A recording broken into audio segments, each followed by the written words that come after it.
Dear students, welcome back to my another video. So I believe आपकी तैयारी बहुत ज़ोरों शोरों से चल रही होगी एंड सिर्फ 15 दिन बचे हुए हैं। सो जितने भी फॉर्मूलेज हैं, उन फॉर्मूलेज के ऊपर आप अपना कमांड जो है वो बहुत अच्छे तरीके से करके जाइएगा। किसी एक चैप्टर के प्रति ज़्यादा बायास्ड नहीं होइएगा, ठीक है। सारे चैप्टर्स को जो है वो बेसिक जो फॉर्मूलेज हैं उनके एटलीस्ट उतना तो करके ही आपको जाना है, ठीक है। आइए शुरू करते हैं। Take a pause, look at the question and try to solve it and find it. जो आपने उसके अंदर थिंकिंग प्रोसेस को लगाया है वो थिंकिंग प्रोसेस मेरे थिंकिंग प्रोसेस से मैच कर रहा है या नहीं, ओके। बिकॉज वही एक आइडियल वे होता है क्वेश्चन सॉल्व करने का। कॉन्सेप्ट अगर सही रहेगा देन आंसर जो भी आएगा वो क्विकली आएगा and you will be always confident कि जो आपका आंसर आपने मार्क करा है वो सही है। सो पहला क्वेश्चन बहुत खूबसूरत सा है, सवाल ये ऑर्गेनिक से है। गुआनिडीन, आपको तो पता है कि it is one of the strongest base in organic. Guanidine के अंदर ये जो नाइट्रोजन पड़ा हुआ है इससे एसोसिएटेड इसने एक ग्रुप लगा कर दिया है, प्रोटोनेट किया गया है। एंड प्रोटोनेट करने के बाद से ये बोल रहा है क्या कि which of the following pairs of group increases the stability of conjugate acid when replaced by this G, ठीक है। सो आइए ये जी क्या क्या हो सकता है जिसके कारण स्टेबिलिटी जो है वो कॉन्जुगेट एसिड का बढ़ जाए। सो अगर आप ऑप्शंस देखने जाइएगा देन पहला ऑप्शन क्या है आपका OCH3, ऑक्सीजन पे पड़ा हुआ लोन पेयर।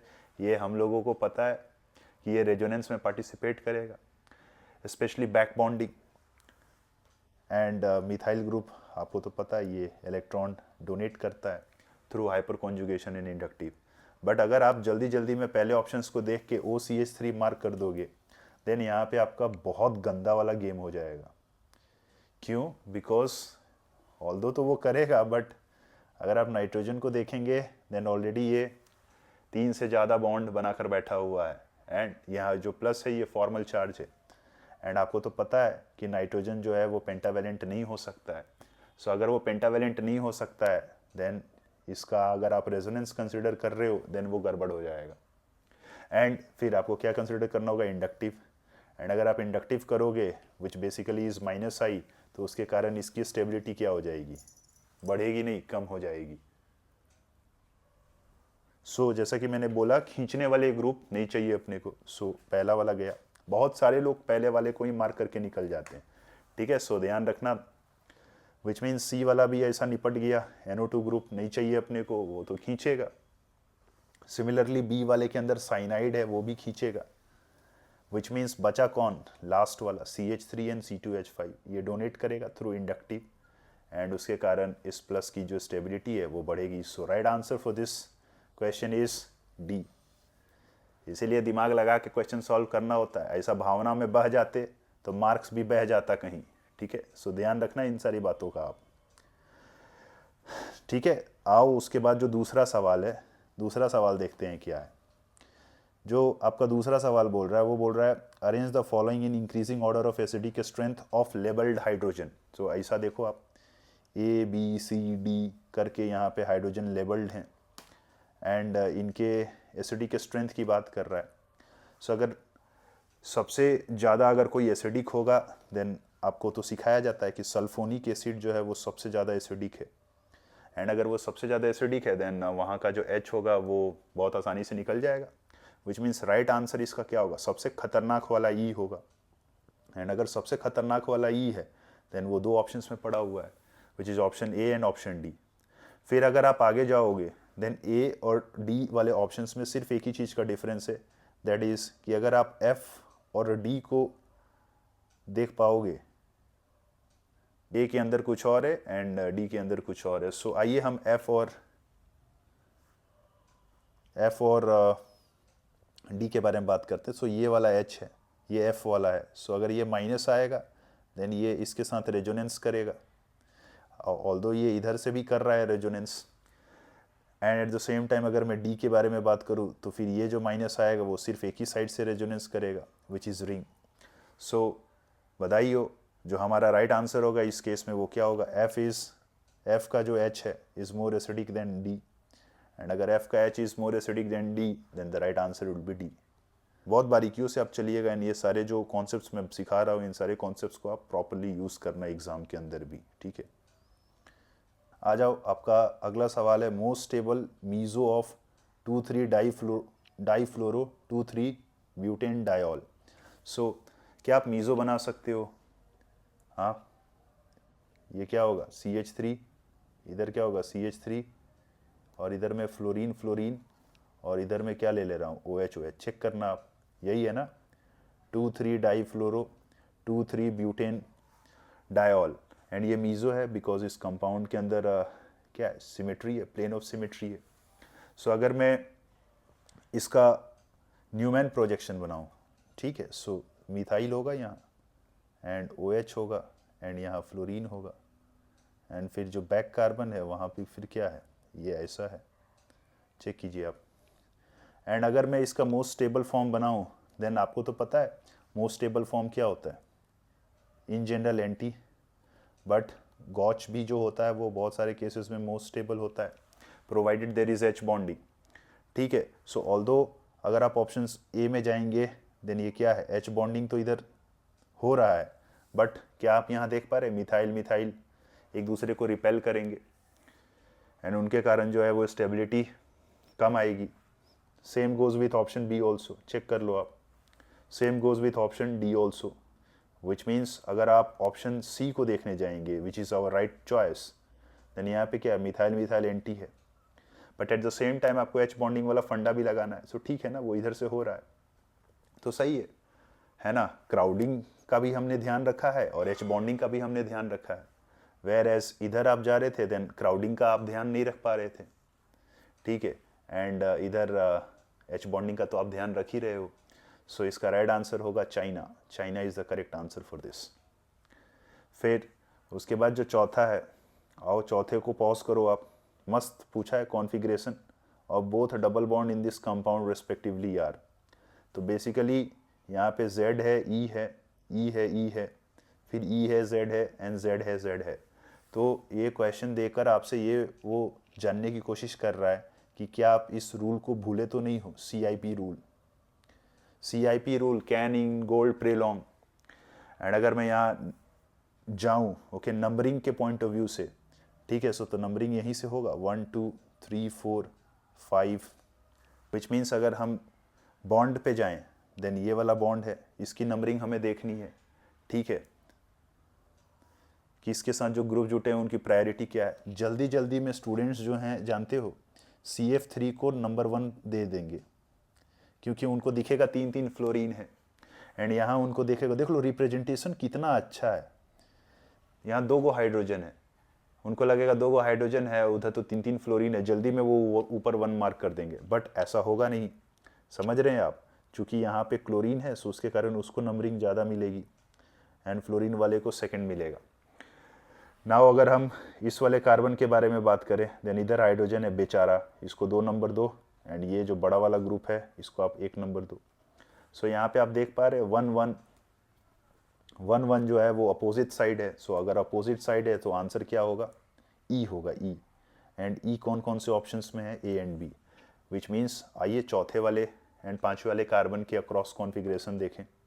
सो अगर मैं यहाँ कॉन्फ़िगरेशन देखने जाऊँ देन यहाँ पे जो आपके ग्रुप जुटे हुए हैं वो कौन कौन से हैं, एक ये वाला ग्रुप है, देख लो ऐसा मैंने लाल से रंगा है, और एक ये वाला है, राइट, विच मीन्स वॉट, अगर मैं यहाँ पे नंबरिंग करने जाऊँ then it will be like C single C, यहाँ पे H है, एंड अगर आप ऊपर जाओगे देन यहाँ पे क्या है CH3 एंड H है, विच मीन्स अब आपको फर्दर जाना है आगे, एंड अगर आप फर्दर आगे जाओगे देन यहाँ पे मिथाइल ग्रुप है, एंड अगर मिथाइल ग्रुप है so you have to give this as 1 and this as 2, whereas अगर इस केस में जाएं देन यहाँ पे क्या है, ये कार्बन ही ब्रांडेड है, आइसोटोपिक कार्बन है, कार्बन 14, और ये क्या है carbon 12। So higher the mass higher the priority, right, है ना।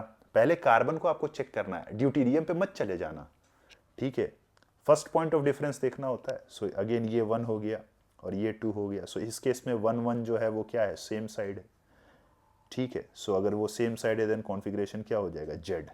सो इसका राइट आंसर क्या होगा, बॉम्बे। बहुत खूबसूरत सा सवाल है, बहुत बारीकियों पे इन्होंने ध्यान रख के इस सवाल को पूछा है। So you can expect कि such type of problems can be asked in your main competitive exam also. आइए सेक्शन 2 जो है वो ऐसा कुछ कुछ ये देख लो आप, इंस्ट्रक्शन दिया हुआ, पढ़ लेना, अपने पास उतना टाइम नहीं है, आप पढ़ लेना ज़रूर से, ठीक है। क्वेश्चन क्या बोल रहा है, which of the following statements are correct, ठीक है। क्वेश्चन बोल रहा है which of the following statements are correct. आओ देखते हैं स्टेटमेंट्स के बारे में। ऐसा दो को चकाचक कंपाउंड बनाकर दे दिया आपको, देखो P एंड Q, एंड इनके बारे में कुछ कुछ बातें बोला है। पहला बात क्या बोल रहा है, both are aromatic compounds. So aromatic की केस आई बिलीव आपको याद ही होगा। अगर अभी मैं यहाँ बैठ के एरोमेटिक का केस डिस्कस कर रहा हूँ देन वो तो एब्सोल्युटली यूजलेस है, फिर छोड़ ही दो फिर, राइट। सो आपको क्या पता है, P वाले यहाँ चार्ज डिस्पर्जन के कारण प्लस आएगा तो ये एरोमेटिक हो जाएगा, ओके।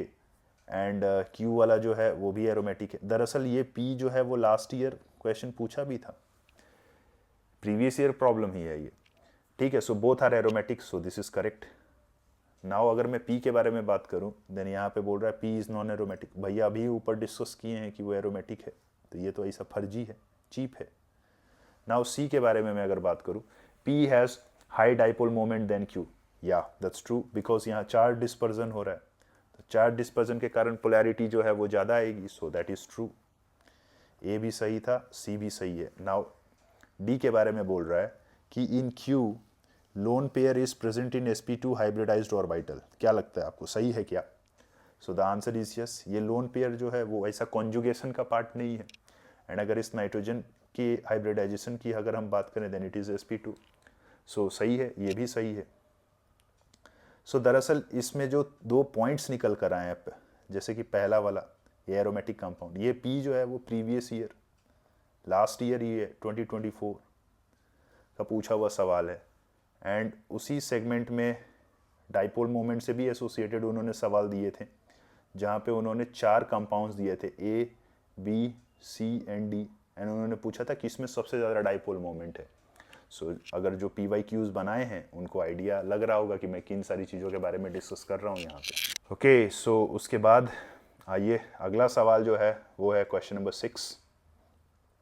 क्वेश्चन नंबर 6 बेसिक सा सवाल है।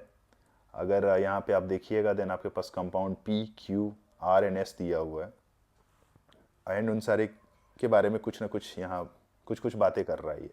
P and Q are functional isomers. So अगर मैं P पे जाऊँ देन ये 1 डिग्री अमाइन है, एंड अगर मैं Q पे जाऊँ देन ये 2 डिग्री है। सो आपको तो पता है 1 degree, 2 degree and 3 degree amines are what, they are functional isomers. अरे they are different functional groups bro. तो अब डिफरेंट फंक्शनल ग्रुप हो गया तो फंक्शनल आइसोमर ना हुआ जी। सो सही है ये, A is correct. Now Q and S are metamers. So आपको मेटामर्स के बारे में पता है कि कोई एक पॉलीवेलेंट फंक्शनल ग्रुप होता है एंड उसके लेफ्ट एंड राइट में जो ग्रुप्स होते हैं वो डिफरेंट होते हैं। सो अगर मैं Q एंड S की बात करूँ देन Q में यहाँ क्या दिख रहा है, ये ऐसा नाइट्रोजन वाला दिख रहा है, इधर क्या है मिथाइल, और इधर ये कुछ ऐसा बड़ा वाला ग्रुप है।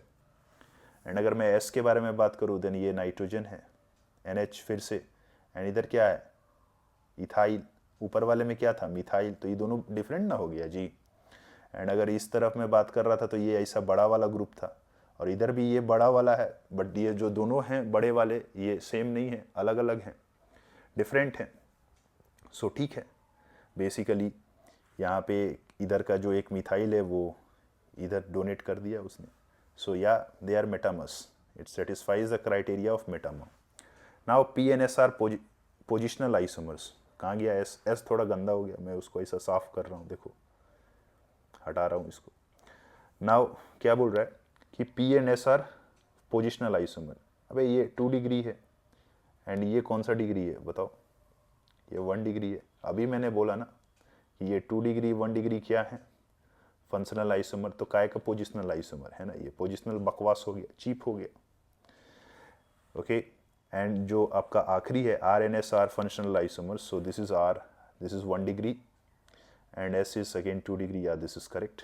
सो Agra, Bombay and Delhi is the correct answer, ठीक है। सो यहाँ पे अगर आप देख पा रहे हैं देन वो जो होता है ना functional isomer, right, chain isomer, position isomer, metamer, तो इन सारे के डेफिनेशंस को उसने अच्छे तरीके से यूज़ करा इस क्वेश्चन के अंदर। देखना चाह रहा है कि आपको वो सारे डेफिनेशंस क्लियर हैं या नहीं, बिकॉज स्टूडेंट्स को लगता है अरे क्या डेफिनेशन ही तो है, देख लिया जाएगा, या फिर डेफिनेशन कोई क्या ही पूछेगा, ये तो कॉम्पिटिटिव एग्जाम है, 4 गो ऑप्शन होगा एंड ऑल, है ना। बट ये मिथ्स ये सब दिमाग से निकाल लीजिएगा आप।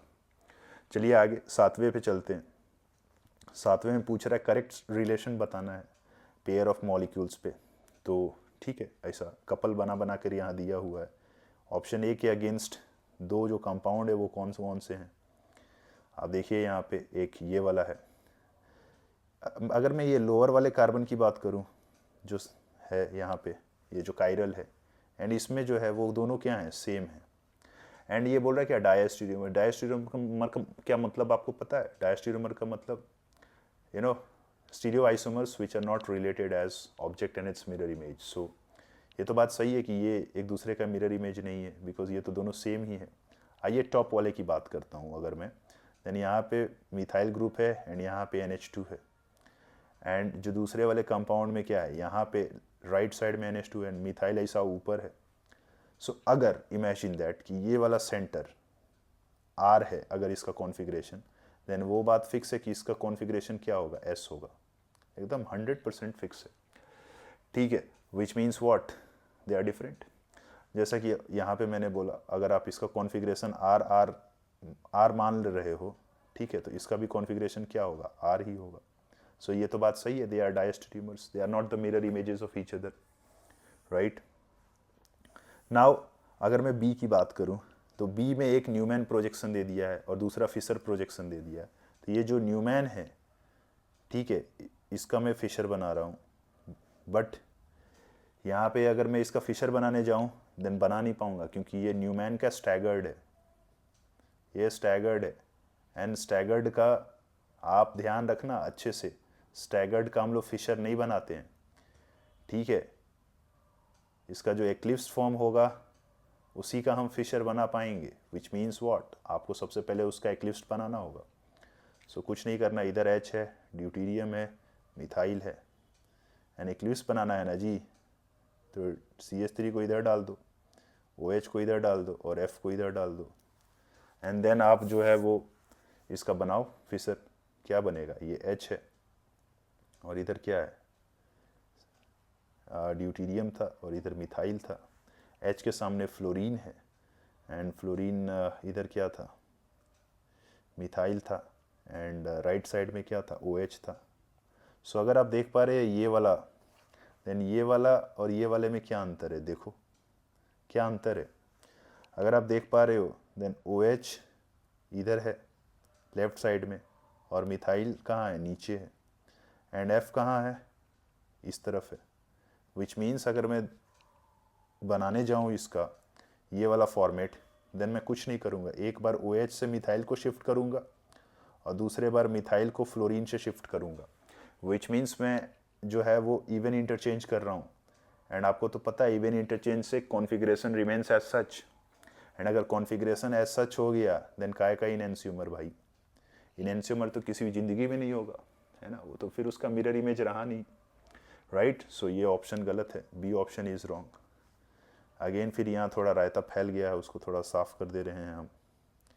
नाउ ये जो अगला है ऑप्शन C, ऑप्शन C में जो है वो देखो आप 8 की रिंग है एंड 8 की रिंग में डबल बॉन्ड है। सो 8 की रिंग में अगर डबल बॉन्ड है देन वो सिस ट्रांस करता है। सो पहला वाला क्या है, सिस, एंड दूसरा वाला क्या है, trans, right. And cis and trans क्या वो एक दूसरे के मिरर इमेजेस होते हैं, नहीं, बट क्या वो स्टीरियोआइसोमर्स हैं, या। So cis and trans are diastereomers, okay, so that is correct, C is correct.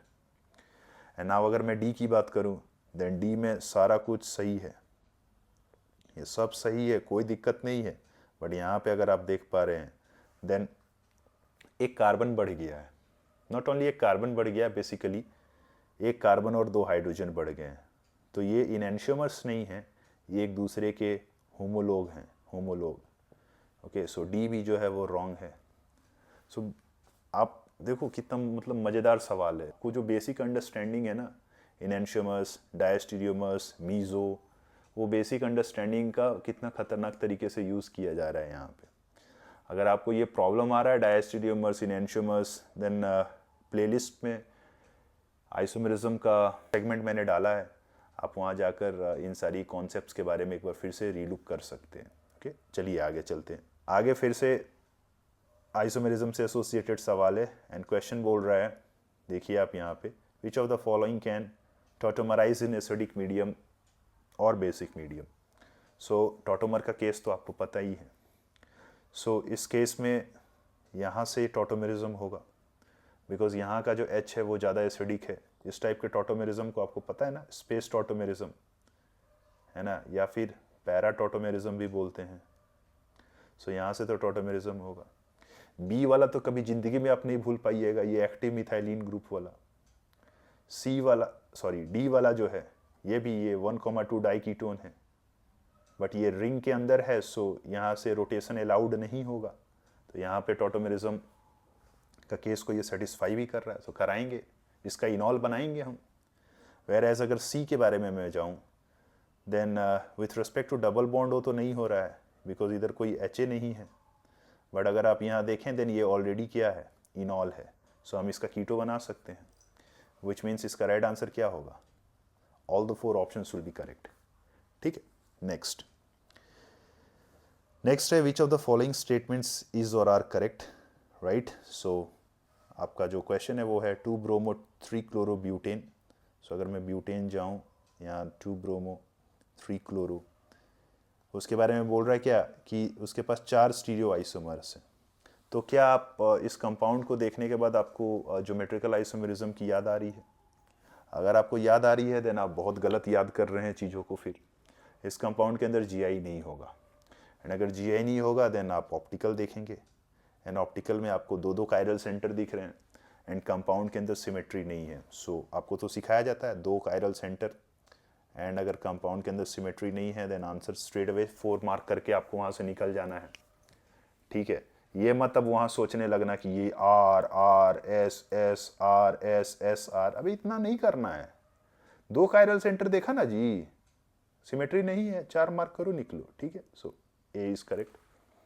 Now equimolar mixture of enantiomeric pair stereo isomer is called as racemic mixture. ये तो definition ही बोल दिया है सीधा रेसमिक मिक्सचर का। सी options में अगर आप देखोगे देन ये कुछ एलीन टाइप का है, एंड ये अगर एलीन है देन एलीन में भी 2 टाइप होता है, राइट। कौन कौन सा 2 टाइप होता है, याद है आपको? बोलो।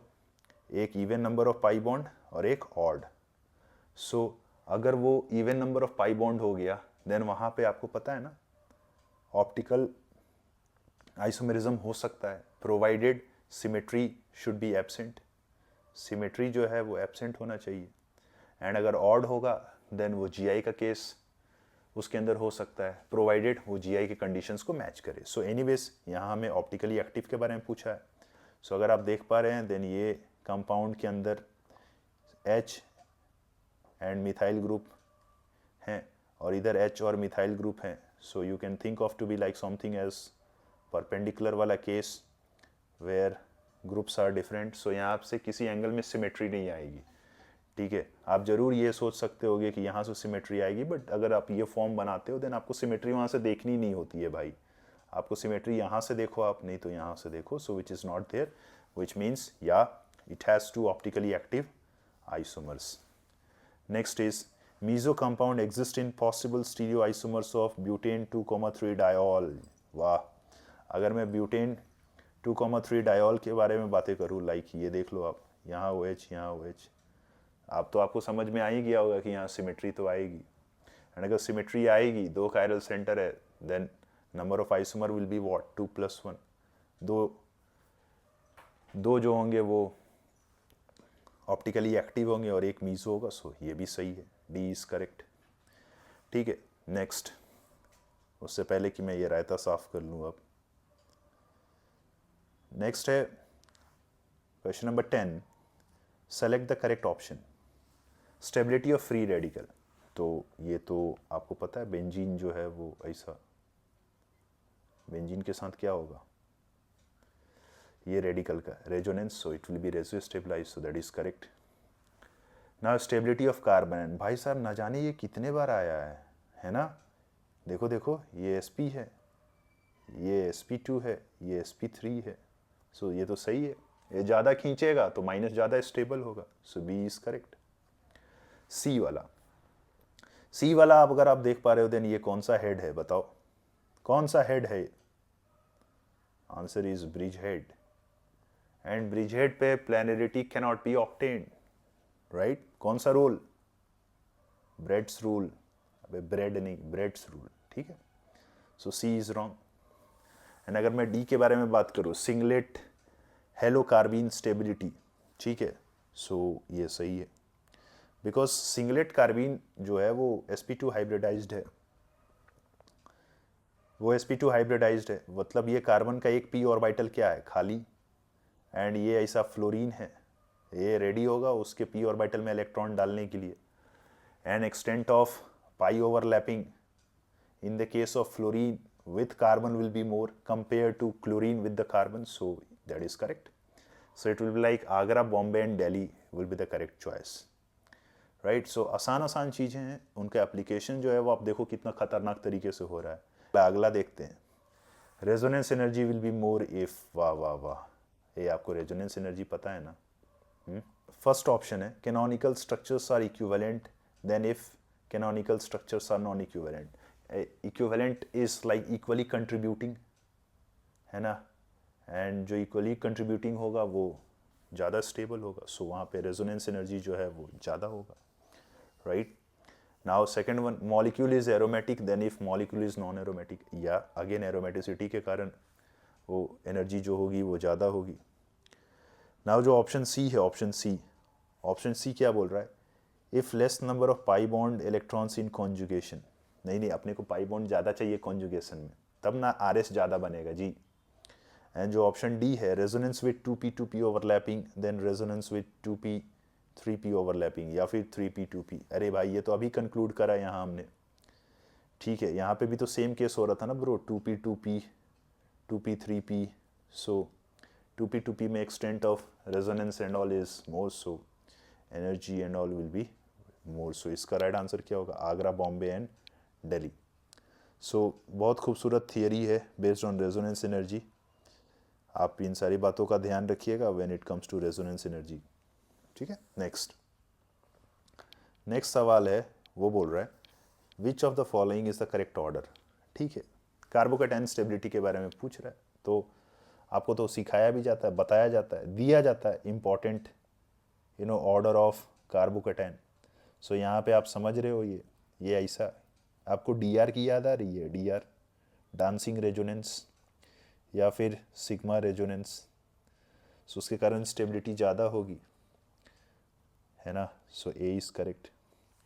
नाउ अगर मैं बी के बारे में बात करूं, देन बी के अंदर बोल रहा है कि पहले वाले का एसिडिक स्ट्रेंथ कम है, तो भाई साहब यहाँ पे सबसे पहले तो आपको बेंजोइक एसिड दिखा है, एंड अगर बेंजोइक एसिड दिखा है देन आपको फटाक से ऑर्थो इफेक्ट की याद आनी चाहिए, एंड अगर आपको ऑर्थो इफेक्ट की याद आ रही है देन NO2 ऑर्थो लगाएगा, एंड ऑर्थो इफेक्ट के कारण एसिडिटी बढ़ता है, घटता नहीं है, देन बी जो है वो चीप हो जाएगा आंसर।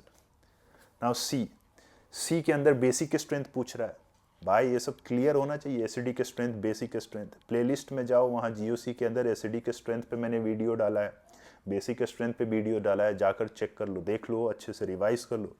सारे जो भी कचड़े इकट्ठा हुए होंगे एसिडिक एंड बेसिक स्ट्रेंथ से एसोसिएटेड, सारे साफ हो जाएंगे। नाउ अगर मैं सी के बारे में बात करूँ, देन यहाँ नाइट्रोजन का लोन पेयर रेजोनेंस कर रहा है, और यहाँ पे नाइट्रोजन का लोन पेयर उसको एरोमेटिक बना रहा है, ठीक है। सो हम लोग बोल देते हैं डायरेक्ट कि नाइट्रोजन का लोन पेयर अगर उसको एरोमेटिक बना रहा है, सो वो लोन पेयर लेस अवेलेबल होगा, सो उसके कारण बेसिक स्ट्रेंथ जो उस कंपाउंड के अंदर होगा वो कम हो जाएगा। सो इसका आंसर सी है, सी भी होगा। देखो दोस्त, ये भी हम बोल सकते हैं कि यहाँ पे आप रेजोनेटिंग स्ट्रक्चर बनाने जाना, देन आपको उधर 5 RS मिलेगा और इधर 6 RS। अबे 5 RS का मतलब 5 रुपया नहीं हुआ, और 6 RS का मतलब 6 रुपया नहीं हुआ, ठीक है। रेजोनेटिंग स्ट्रक्चर बना लेना, वहाँ से आपको पता चल जाएगा, ठीक है। नाउ अगर मैं डी के बारे में बात करूँ, डी जो है वो बॉन्ड लेंथ है, आप यहाँ बॉन्ड लेंथ इसको मार्क कर लेना अच्छे से, ठीक है। अब जहाँ पे रेजोनेंस ज़्यादा होगा वहाँ पे पार्शियल डबल बॉन्ड कैरेक्टर क्या होगा? ज़्यादा, राइट, एंड वहाँ पे बॉन्ड लेंथ क्या हो जाएगा? कम। सो आप देख पा रहे हो यहाँ पे C डबल बॉन्ड O के कारण एक्सटेंट ऑफ रेजोनेंस बढ़ जाएगा, बिकॉज वो पोलर है ज़्यादा कंपेयर टू ये C डबल बॉन्ड C। सो इसके अंदर जो है वो पार्शियल डबल बॉन्ड कैरेक्टर ज़्यादा होगा, देन बॉन्ड लेंथ क्या हो जाएगा, कम हो जाएगा। सो ये भी आंसर गलत है। सो ब्यूटीफुल, एकदम मज़ेदार सवाल है, ठीक है। नाउ ये देखो सेक्शन 2 में घुस गए हम लोग। ऑल्दो ये जो पेपर का पैटर्न है वो जेई एडवांस पैटर्न है, बट अपने को क्या लेना देना है भाई, जेई एडवांस हो जेई मेंस हो, है ना, सवाल चाहिए अपने को मस्त मस्त। अगर तैयारी अपनी यहाँ पे रहेगी, अगर ये मेरा ग्राउंड लेवल है, जीएल है, जीएल, अगर अपनी तैयारी यहाँ पे रहेगी तब ना एग्जाम में यहाँ से सवाल पूछेगा तो आदमी कंफर्टेबल होगा। और तुम्हारा क्या हो जाता है, तैयारी यहाँ का रहता है एंड एग्जाम में सवाल यहाँ से पूछता है, तो ऐसा मुंह बन जाता है आपका, लटक जाता है, ठीक है। नाउ चलिए आगे। Which of the following compounds are less basic than Me, NH, Me in aqueous medium. मैं कुछ नहीं बोलूँगा इसके बारे में। अब ये क्या है, ये वही वाला केस है ना जहाँ पे H बॉन्डिंग वाला केस भी आपको देखना है, and it is like methyl. Again ये मैंने GOC के प्लेलिस्ट में डाला है बेसिक स्ट्रेंथ के अंदर, एंड यहाँ पे बोला जाता है ना 2 3 1, this is the order of what, basic strength. 2 जो है वो सबसे ज़्यादा बेसिक है, 2 डिग्री बेसिकली, तो ये तो 2 डिग्री ना है जी, विच मीन्स ये 1 डिग्री वाला कम है, ये कम है, ये कम है। यहाँ नाइट्रोजन का लोन पेयर रेजोनेंस में जा रहा है, तो ये तो ऐसे ही चीप हो गया, है ना। एंड जो डी वाला है वो एसिडामाइड है, एसिडामाइड की बेसिक स्ट्रेंथ जो है वो भी कम हो जाएगी। तो इसका राइट आंसर क्या होगा, बोलो 5। नेक्स्ट है number of compounds which are more acidic than benzoic acid. So more acidic than benzoic acid means what, ortho effect तो देखना ही है आपको। सो बी वाले में ऑर्थो इफेक्ट है, सो ये तो होगा। और जहाँ पे ऑर्थो इफेक्ट नहीं लगेगा वहाँ पे क्या आप चेक करोगे कि ये कार्बन पे जो प्लस है वो प्लस कौन ज़्यादा बढ़ा रहा है, जो ज़्यादा बढ़ाएगा उसकी एसिडिक स्ट्रेंथ ज़्यादा होगी, ओके। सो NO2 ग्रुप जो है वो इलेक्ट्रॉन खींचेगा, सो उसके कारण प्लस बनेगा, सो ये भी ज़्यादा एसिडिक होगा। उसके बाद F जो है यहाँ पे थर्ड वाले में, ये इलेक्ट्रॉन खींचेगा थ्रू -I, सो उसके कारण भी यहाँ पे डेल्टा प्लस जो है वो ज़्यादा होगा, सो ठीक है। CH3 डोनेट करेगा, देन ये गंदा हो गया। ये फिनॉल है, फिनॉल ऐसे ही गंदे वाले होते हैं when it comes to acidic strength.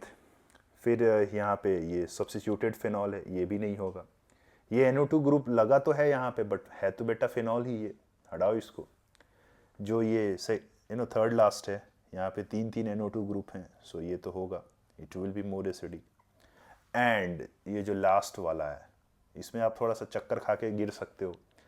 दरअसल एरोमेटिक एसिड्स जो होते हैं वो ज़्यादा स्ट्रॉन्गर एसिड्स होते हैं compare to aliphatic acid, but उसके अंदर जो है वो फॉर्मिक एसिड जो है वो सबसे ज़्यादा एसिडिक हो जाता है compare to benzoic acid. And reason क्या है, इसके अंदर जो रेजोनेटिंग स्ट्रक्चर्स हैं वो 2 बनते हैं, and both are what, equally contributing, right. So उसके कारण स्टेबिलिटी ज़्यादा आती है। सो इस केस में ये भी जो है ये ज़्यादा स्ट्रॉन्गर है than benzoic acid, and last वाला नहीं है। सो इसका भी राइट आंसर क्या है, 5। खूबसूरत सवाल है, चलो आप आगे चलो। थर्ड है an optically pure compound X, ऐसा रोटेशन वगैरह दिया हुआ है 20 degree. Mixture of X and its enantiomer gave this 10 degree. The simplest whole number ratio of X to Y in the mixture is P/Q, find the value of P + Q। So अगर आप mixture का rotation देखोगे then वो कितना है, 10 है।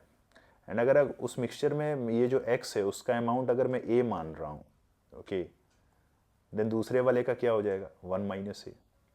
And ये जो मिक्सचर है X, इसका जो एक रोटेशन 20 है, सो A × 20 में कर दे रहा हूँ, plus 1 - A into what, -20, because X and Y are enantiomers. So अगर X 20 है देन उसका इनेंशियोमर का रोटेशन क्या होगा, -20।